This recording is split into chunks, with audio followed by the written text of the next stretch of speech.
Hi, I'm Alan Stillman, and hopefully you all are now looking at a slide that says Spot a Stroke, Stop a Stroke, Save a Life.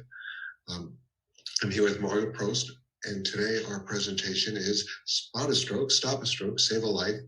It's part of a VDH program, and it's funded by the CDC with the Paul Coverdell National Acute Stroke Program to make it all happen. So before we actually get into it, I want to just give you a little bit of the background. I'm the founder of this program and explain why I'm doing this. So this is my grandmother Rose, and I was raised by her and my mother, and I didn't have a father.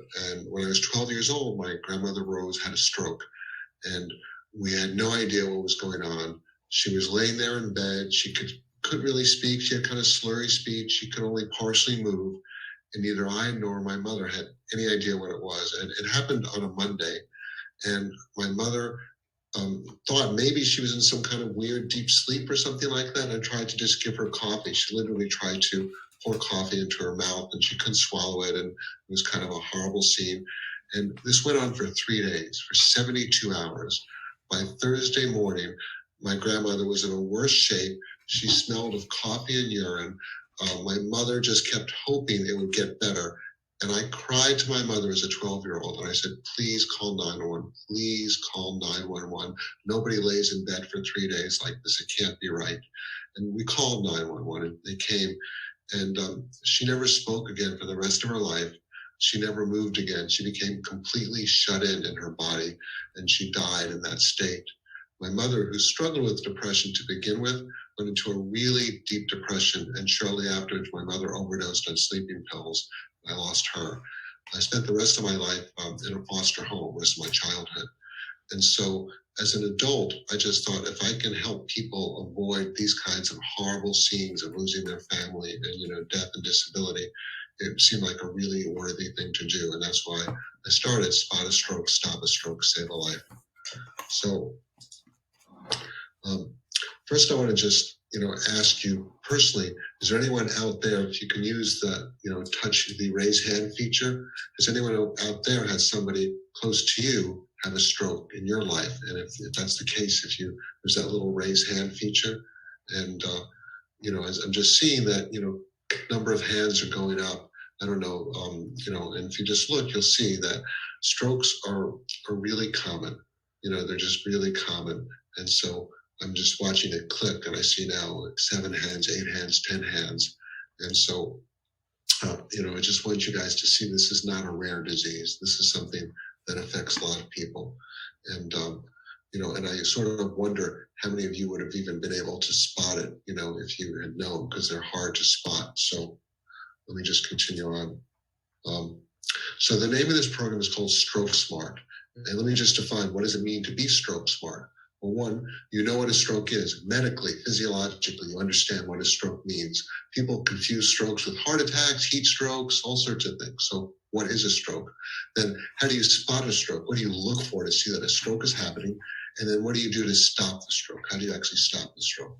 And then once you are stroke smart, once you know these 3 things, then how do you stay stroke smart so that 3 years, 5 years, 10 years from now, you're still stroke smart? And that's really what this program is about.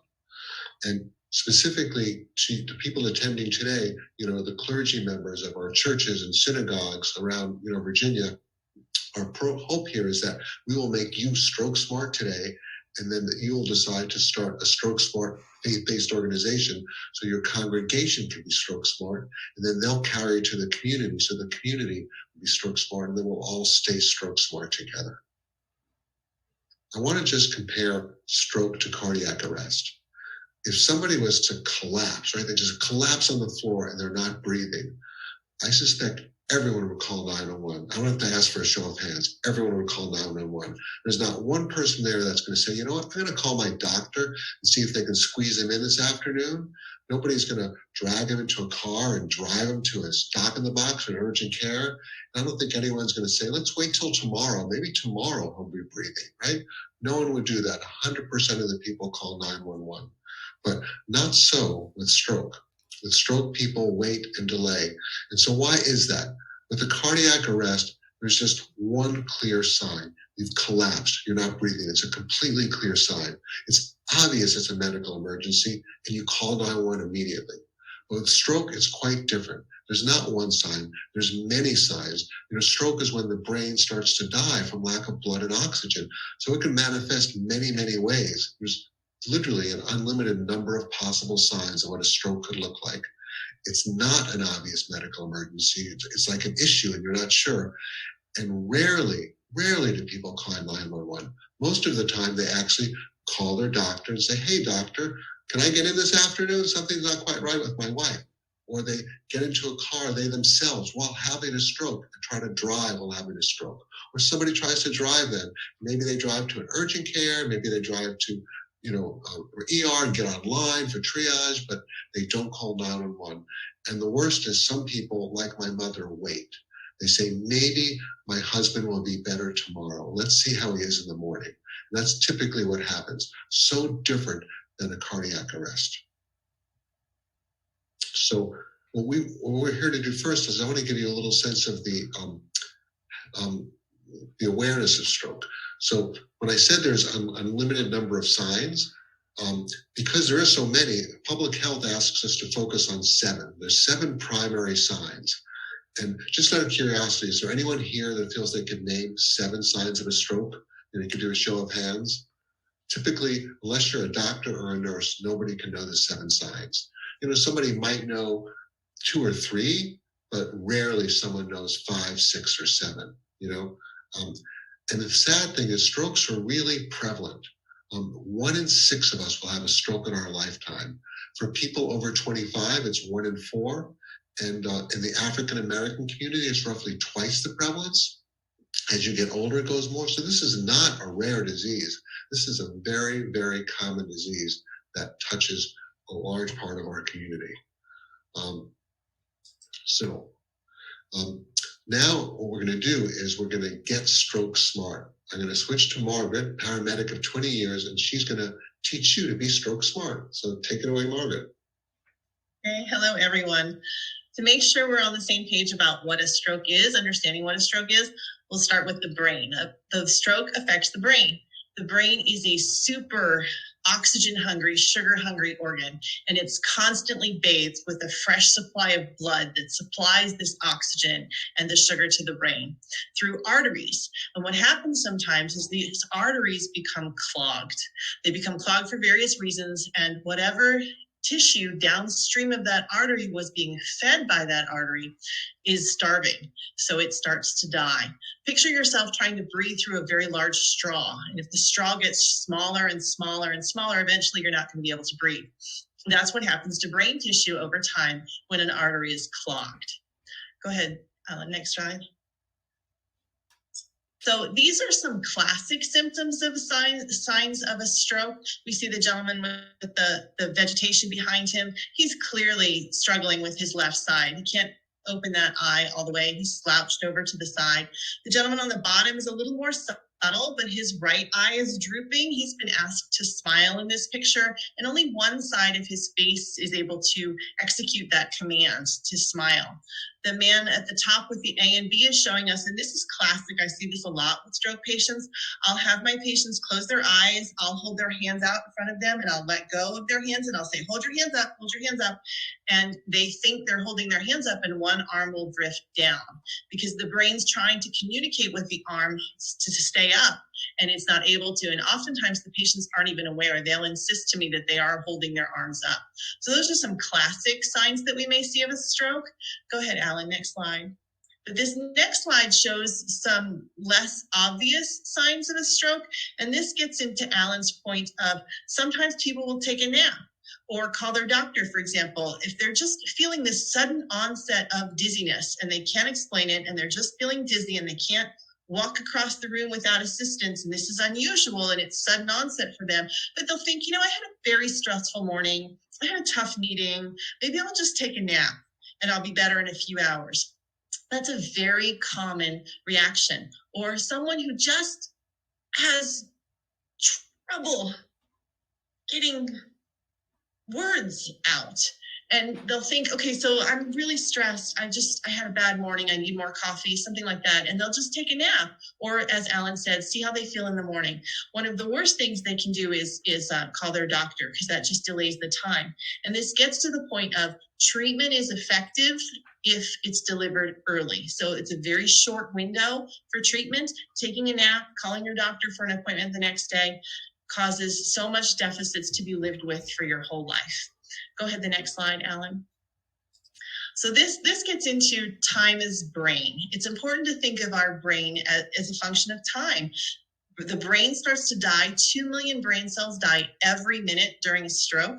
The brain needs that constant supply of oxygen and sugar. And when that artery is clogged and the brain's not getting fed what it needs, it's like you holding your breath for over time. You can't do it. The brain starts to die and we start to see symptoms. And it doesn't get better. We need treatment. We need medication. And if we don't get it in time, we're going to have to live with the deficit that results from that stroke. Go ahead, Alan, next slide. So the last thing I want you to walk away from today, what I'd like you to take with you is call 911. If you're starting to see these signs and symptoms, don't wait. Sometimes vision problems present as strokes, and patients will make an appointment with their eye doctor for the next day. Don't do that. Call 911. Please don't ever drive yourself to the hospital, or don't drive anyone who thinks they're having a stroke to the hospital. Many hospitals are not able to deliver the medication that is needed to treat a stroke, and the EMS personnel knows that. So if a well-meaning neighbor or friend drives someone to a hospital who they think is having a stroke, and the hospital doesn't have that medication, then the patient has to be transferred to another hospital. And you know what that does? That just extends the time to actually getting care. The medication is super powerful. It's super effective, but after about 4 hours, we're not allowed to use that medication because the risks begin to outweigh the rewards. And if you go to the wrong hospital, then you just extend the time. So call 911. The EMS personnel know which hospitals are stroke centers. They can get you there. They can get you to the right place in a timely manner. So I hope that you know the signs and symptoms of a stroke now, and that you are confident in the right decision being to call 911, not your doctor for an appointment, and not have your friend take you to the hospital. Go ahead, Alan. So Margaret just made you stroke smart, right? Everything she said is really all you need to know.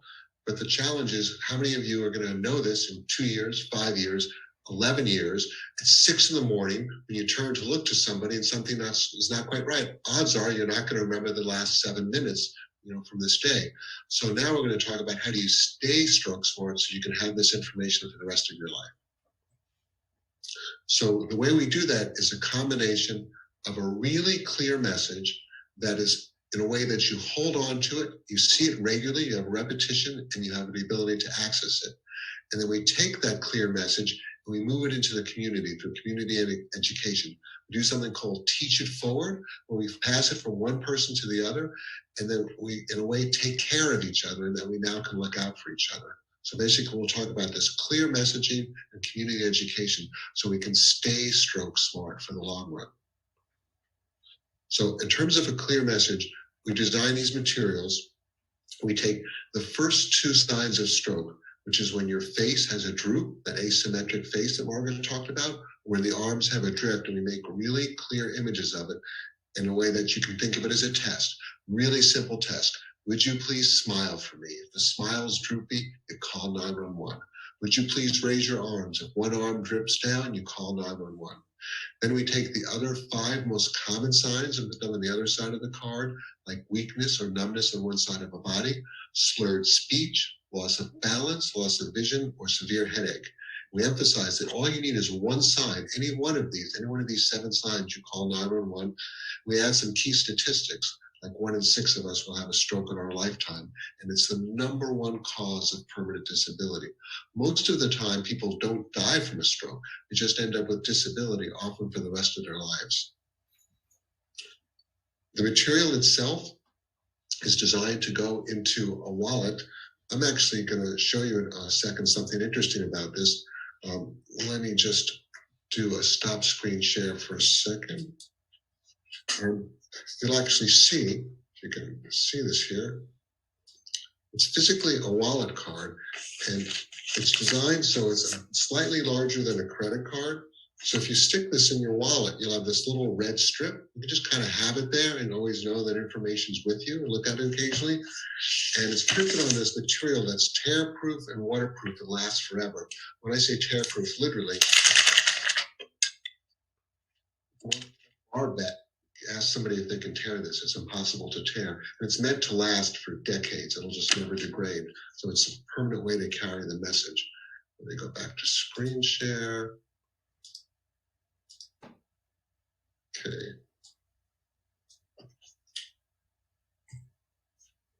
In addition, we have it as magnets, and magnets are a wonderful thing that you can put on a refrigerator or a medicine cabinet. The materials are in English and in Spanish, so they're available to serve Spanish-speaking communities. We also have it in a poster form, again in English and Spanish, with the information so it can go out in different locations. So that's what we talk about clear messaging. Then I want to talk about community education. The real vision of a stroke smart faith-based organization is that the clergy become stroke smart like you are today. And then you make the decision to take this information, the stroke smart idea and the long-term retention, and take it to your congregation. Then after you take it to your congregation, you ask them to take it to the greater community. We end up getting an entire community that's stroke smart. I want to show you an example. This is a church in Portsmouth, Rhode Island, where the minister made the decision to make it a stroke smart church. So I'm going to play this here. The project is a stroke awareness project, and here to tell you about becoming a stroke smart church is the head of our community outreach committee, Lynn Carlson LeBlanc. Thank you, Lynn. Glad you're here today.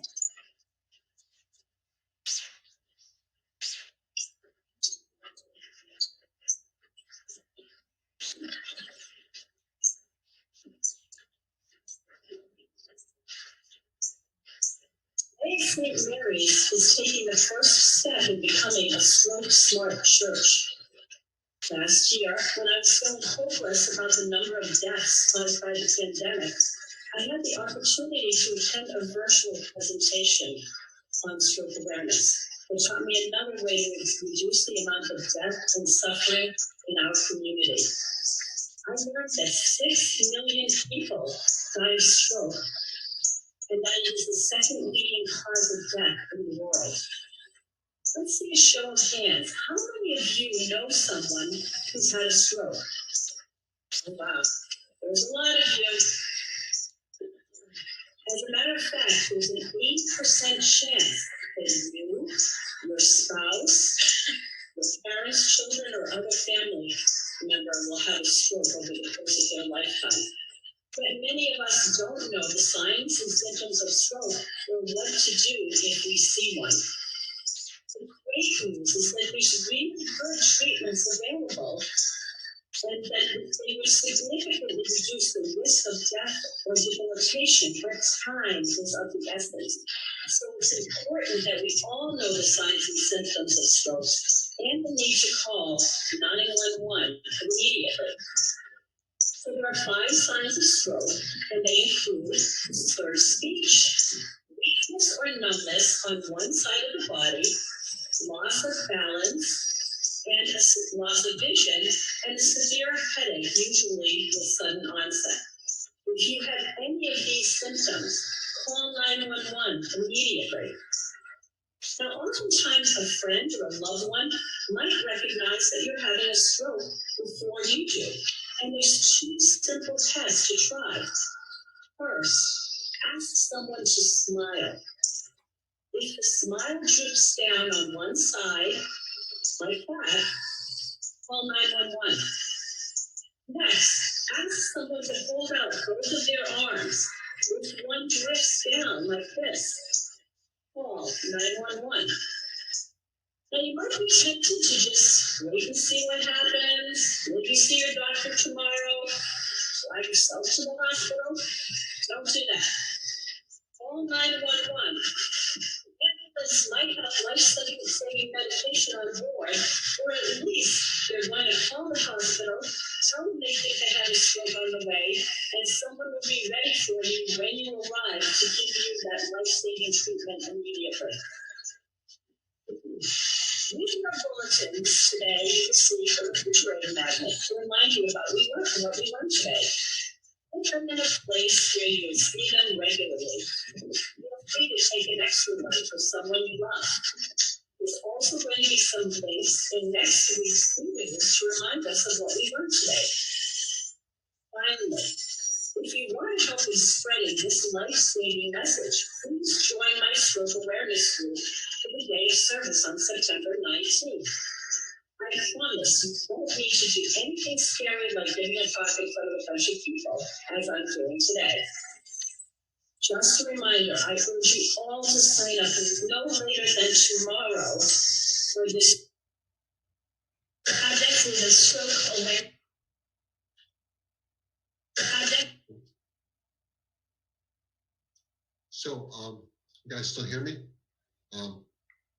So that was a small church in Rhode Island. They had 80 members, and then they formed a little stroke awareness group. And then that weekend they went out, and you see pictures here, and they went out to other local things like a local senior center or maybe a coffee shop and put materials out. The people who joined it were people who had lost a loved one or caregivers to people with stroke, so they really felt it. And they got 2,500 magnets and cards out in their community in one weekend, just as handful of people. So this is a church of 80 people touching 2,500 people, starting with a message from the senior clergy or somebody in the organization, going to the congregation, and then continuing through to the community. So let's see. So there's this concept we talk about, teach it forward, a little bit like pay it forward. And basically, it's to take this information and bring it to your community. And you kind of do it for a few reasons. First, it's just good service. Every time you take somebody and educate them about the time urgency of a stroke and how to spot a stroke, essentially, that every time you make somebody stroke smart, you're doing a really good thing. Second, every time you do it, you're helping yourself by the reinforcement. When I sit down with Joe and go, hey, Joe, let me tell you how to spot a stroke. You look for a droopy face. You check the arms. You look for slurred speech. You look for loss of balance, loss of vision, numbness on one side. Every time I go through that little list, I'm reinforcing it to myself. Soon I know it as well as my ABCs because I've said it so many times and it gets into my long-term memory. And third, we're taking care of each other. 9 out of 10 times, it's not the person who has the stroke who calls 911. They're having a stroke. They can't necessarily manage a telephone. It's somebody else observing it.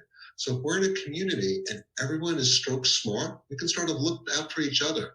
You know, we talk about, herd immunity with COVID. Well, I talk about stroke smart herd literacy. An entire community is stroke smart. If we have herd literacy, this community can really take care of each other. You see, it's a combination of good educational materials and just a community effort. So basically, if you're interested in becoming a stroke smart faith-based organization, there's really just a few things you have to do.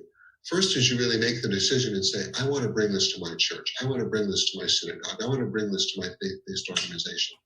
And then the person that actually delivers the message that day, it could be you if you like. It could be a healthcare professional. We have nurses around the state that would happily do it. If there's somebody in your congregation who knows the community, that's the best, I think. It could be a survivor, a caregiver, a teacher, if you have a health ministry. But basically, you just take 5 minutes of pulpit time, ideally on a Sunday, and carry this important message. An ideal time to do it is Stroke Awareness Month, which is in May of 2022. If you figure out who your lead is, they can contact us and we can arrange everything. All the materials are donated by that CDC grant, so there's no cost. It really just takes a little scheduling and somebody to do the logistics to communicate with us. I want to close by showing you a film that the CDC funded that we made with the Virginia Department of Health. It really just speaks to this message. I'm going to stop sharing for a second and then do it from another screen so you have a little better screen quality. And that should be right there. Yep.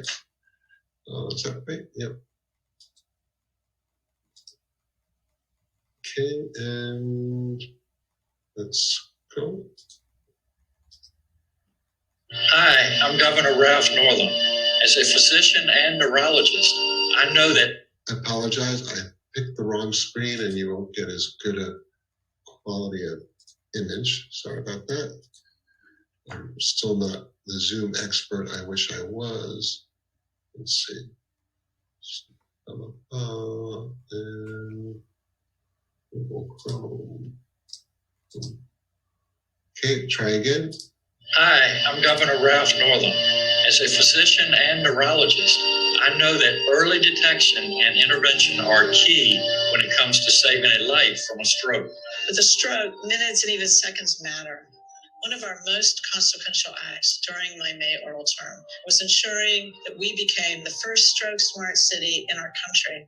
If other municipalities join us in this public health commitment, imagine the lives we could save together. Every 40 seconds, someone in our country has a stroke. And every 4 minutes, someone in our country dies from a stroke. Time is literally of the essence. In Alexandria, we did something about it. Stroke is the number one cause of permanent disability and a leading cause of death. Up to 80% of strokes may be preventable. That's why education and preventative intervention is important. I can treat you in minutes, but I can't help you unless you get to me right away. I can get you there in minutes, but I can't help unless someone dials 911. The vast majority of stroke patients don't arrive in time for potential treatment, resulting in unnecessary death and disability. The sooner we can see a stroke patient, the better their chances are for treatment and recovery. But none of this works if 911 is not called in time. It all comes back to the public knowing how to spot a stroke. The decision to become a stroke smart community begins at the top and requires the support of the entire community. This is so achievable. We began by approving a proclamation to become a stroke smart city. Students in Alexandria learn about spotting strokes, and then they teach their families how to spot a stroke. This is a huge impact because we have almost 16,000 students multiplied by all of their family members. Becoming a stroke smart city and a stroke smart school system is one of the best things we can do as a community. Our pharmacy is stroke smart. We are a stroke smart church. I learned about spotting a stroke, and then one day I wasn't feeling well and feared I was having a stroke. I called 911 right away. Because I was able to do that, I'm here today. I feel blessed I can enjoy my life with my husband of 50 years and my large family. A 13-year-old boy is being honored for actions that helped save his mother's life twice. 2 separate times, Camille Allen had a stroke. Her son Xavier noticed the signs. He took action and he called 911. I'm very proud of him because if it wasn't for him, I probably wouldn't be here today. Spot a stroke, stop a stroke, save a life. This is public health. This is Stroke Smart Virginia. All of us can become stroke smart and save ourselves and our loved ones.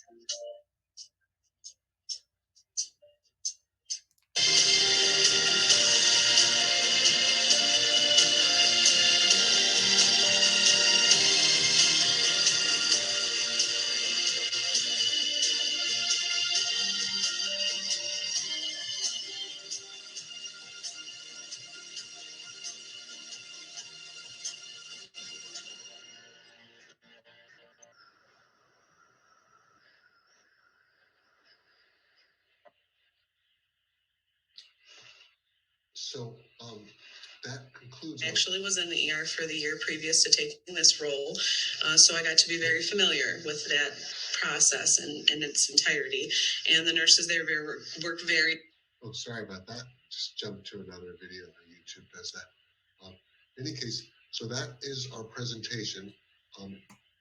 My email and Margaret's email and phone numbers are in the chat box. And there's also going to be a REDCap survey after this. And we'd ask you that to consider, communicating with us and see if we can help work with you to create a strong, smart, faith-based organization. If you have any questions, comments, we have a few minutes, and we're happy to talk with you. Alan, Margaret, that was great. Thank you so much. I did see one question in the chat.